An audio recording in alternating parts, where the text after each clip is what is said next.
Today on the Stay at Home Chef, I'm showing you how to make my easy chocolate cake in a 9x13 pan. People have been obsessed with my chocolate cake for so many years now. It has thousands of rave reviews on it, but some people are a little intimidated by making a 3-layer cake or doing the adjustments to bring it down to a 9x13, so I'm gonna show you how. Preheat your oven to 350 degrees Fahrenheit and lightly grease a 9x13 pan. Set that aside and grab a large mixing bowl because this chocolate cake is made in just one bowl. In addition to the bowl, you'll need a whisk and a rubber spatula. Dry ingredients first, starting with 1.5 cups of all-purpose flour and 1.5 cups of granulated sugar. Add 3/4 cup of unsweetened cocoa powder, and I love using Hershey's Special Dark. It gives it such an amazing, beautiful, dark chocolatey color. You'll need 1.5 teaspoons of baking soda, 3/4 teaspoon of baking powder, and 3/4 teaspoon of salt. Then you can use either here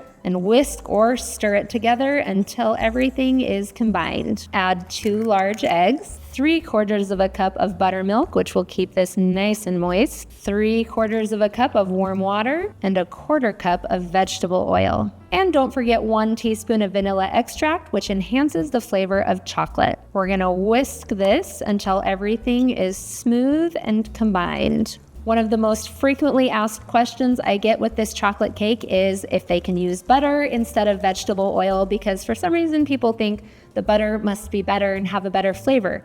But when it comes to chocolate cake, you want to use vegetable oil for sure. If you use butter, you'll have a much more dry cake. It has to do with science and how the molecules of the fats cling to cocoa powder and all this other stuff that you really don't have to worry about. Just suffice it to say that butter is not the better choice when it comes to chocolate cakes. And don't forget to take that rubber spatula and scrape the sides and bottom of the bowl to make sure that everything has been mixed in. Then just pour this chocolatey goodness into your prepared pan. For metal pans, you'll bake at 350. For glass pans, you'll want to reduce the temperature to 325 because they conduct heat just a little bit differently. Either way, you'll bake for 30 to 35 minutes until a toothpick inserted into the center comes out clean. Let the cake cool in the pan on a wire rack until completely cooled. You never want to try frosting a warm cake, it'll just melt your frosting. And you actually don't want to slice into a warm cake either. I'm going to frost mine with a chocolate fudge frosting, but feel free to use whichever frosting you want or that's your favorite.